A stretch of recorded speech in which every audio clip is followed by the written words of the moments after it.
Make sure to hit the like and subscribe button if you enjoy my content. Check out my Twitch channel and TikTok in the description.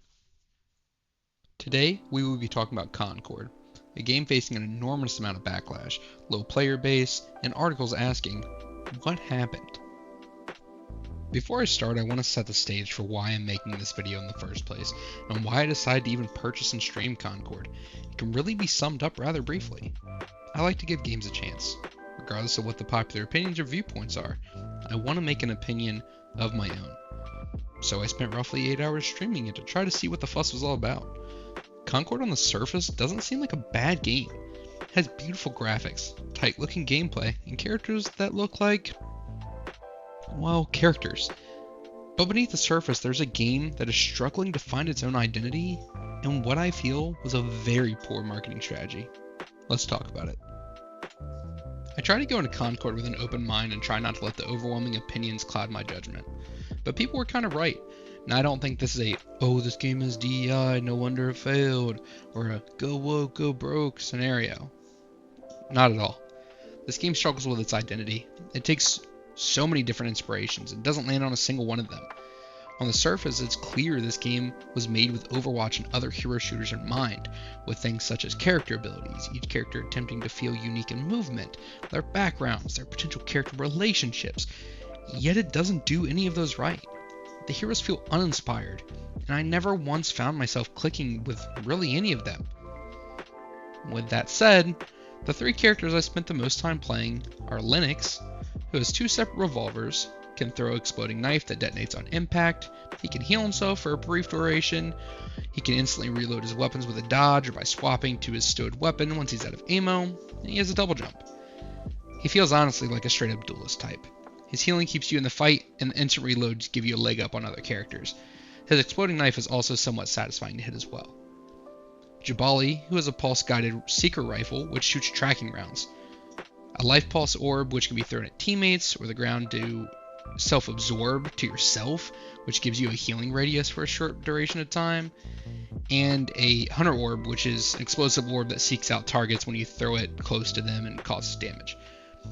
And that last one, I would say it really doesn't even seek that much, but if you throw it directly at him, it does a decent amount of damage. Jabali is definitely meant to feel like a Moira from Overwatch.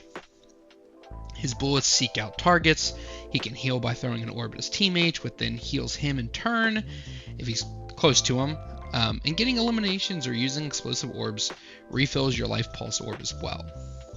Lastly, DeVeers, who has a grenade launcher that shoots burnite blobs that can be detonated and cause damage over time with their ignition dart ability. Basically, throw the oil on the ground, catch it on fire. They also have a burnite canister that can be thrown that self-detonates, so you don't have to catch that one on fire specifically. With the other ability, it just catches itself on fire. It does the same damage over time as the previous abilities. Their dodge grants damage resistance, and their passive lets them have their teammates actually ignite those burnite blobs. So if you throw burnite on an enemy, and then your teammate throws like a knife or another explosive ability, or if they have a fire ability, it can also ignite that as well. DeVeers is an aerial denial character through and through, which can be fun, but having to pair that with not really having a lot of synergy from your team can kind of make you feel that you're always in a one-on-many situation because people want to just take you down because you're denying the area overall. But it can be fun when used in the right situation. With that said, these three, however, were stacked up against a bunch of characters I really never liked at all. For example, there are 2 tank characters in the game that move so incredibly slow it's hard to stick with your team or support them. You can't even start to get close to your teammates because everybody else is so much faster than the tank characters.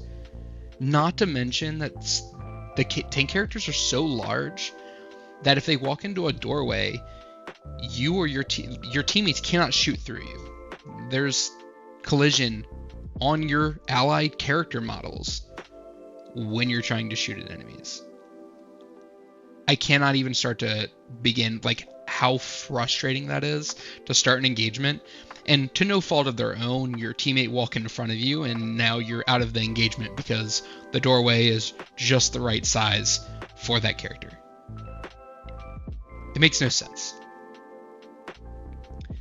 Also, on top of that, those tank characters can only jump once and cannot dash.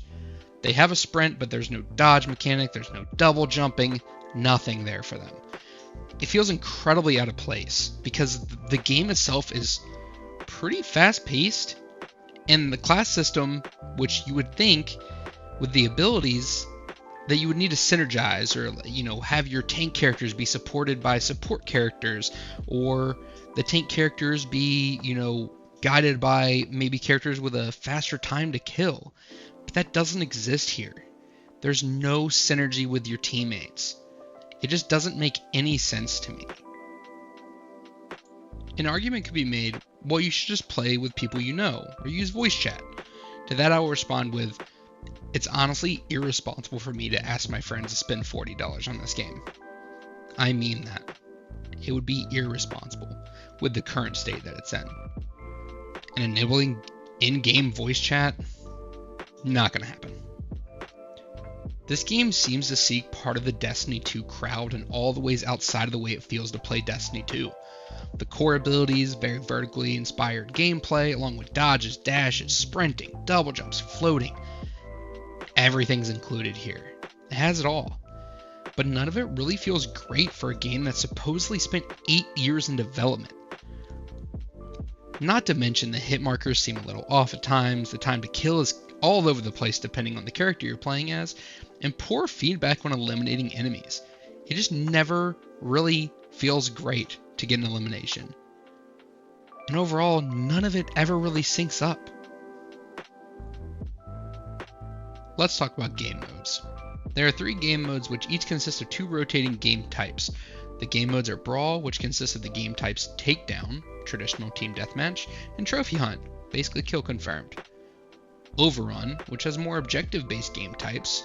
Those include Area Control, which has you capture 2 or more zones and defend them to gain points, and Signal Chase, which has you capture and defend a zone that's constantly rotating, and then once it moves, you go and capture it again. And lastly, Rivalry, a game mode that I did not have the chance to play, as I sat for 5+ minutes and never found a match.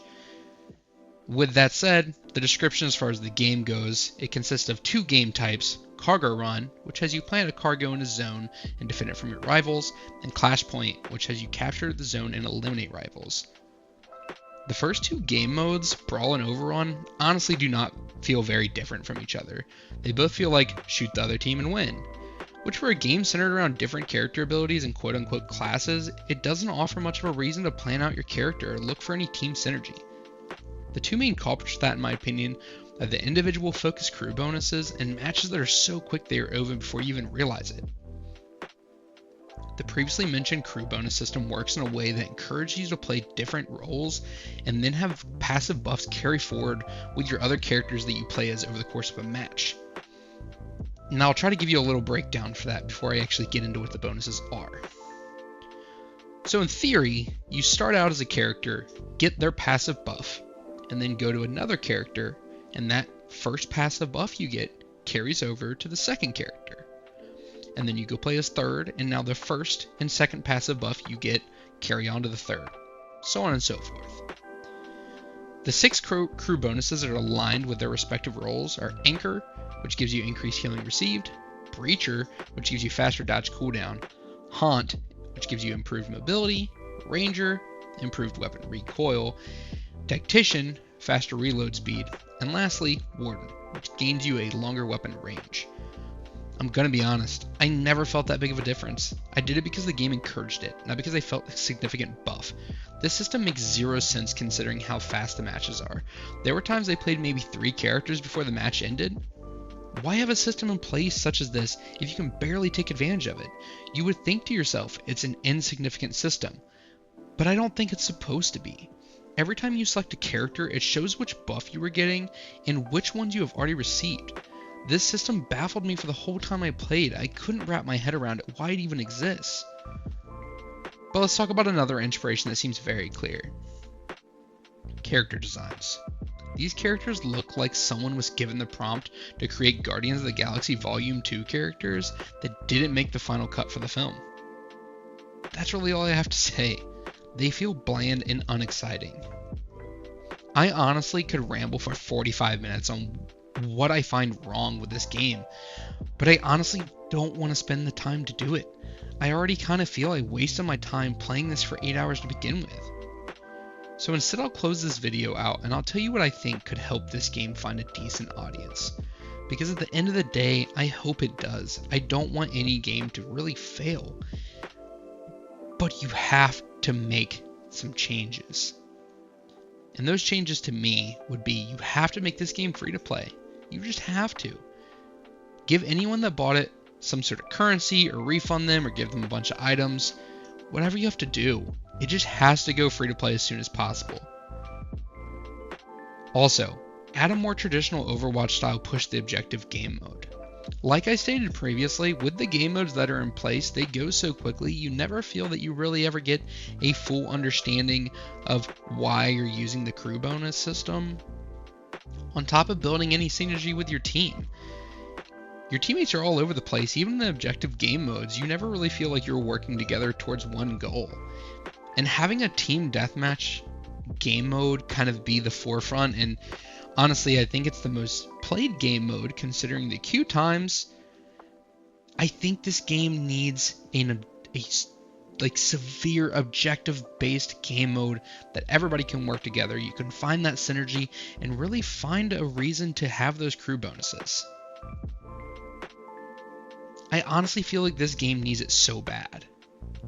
Because these characters feel like they're built for it, but only get to run around an arena and play team deathmatch. Lastly, advertise, advertise, advertise. The only publicity for this game is bad publicity currently. And it's really only provided by other sources, whether it's, different journalists or whether it's different gaming websites or just people on Twitter making fun of the game. You need to try to turn that around, and I know it would be hard, but you have to at least make the attempt. In the current gaming landscape, you can't just put out something like this and have all of these people coming at you, saying that the game's dead on arrival, that it, like myself, even saying it's uninspired. And from what I've heard, is that some of the devs are even just pushing back towards the community and kind of pushing the blame back on them. I feel like that's the last thing you can really do in this situation, because this game is clearly struggling. Again, due to the poor identity, due to the game modes, due to the characters just not really feeling that great. Pushing it back on the community that, is either giving criticism, whether it's constructive or unconstructive, really just isn't the play here. But you have to turn that around once the previous two changes take place, in my opinion. And with that said, overall, if I were to sum up my experience with Concord, I wouldn't even say disappointing, because I didn't have any idea going into it really what I was expecting or wanting out of the game. But the game just is bland. It feels like a bloated AAA big budget video game with no heart, no soul, and no reason for me to come back. If you made it to the end of the video, thank you so much for watching. This is my first time actually making a video like this with editing and doing the voiceover work. I know it's a little rough around the edges, but being self-taught is pretty hard at first. But feel free to comment below any thoughts you had, any feedback, criticism, things of that nature, and what you'd like to see in the future. Also, don't forget to catch me on Twitch, TikTok, talk to me on my Discord, and catch my daily uploads on YouTube. Thank you.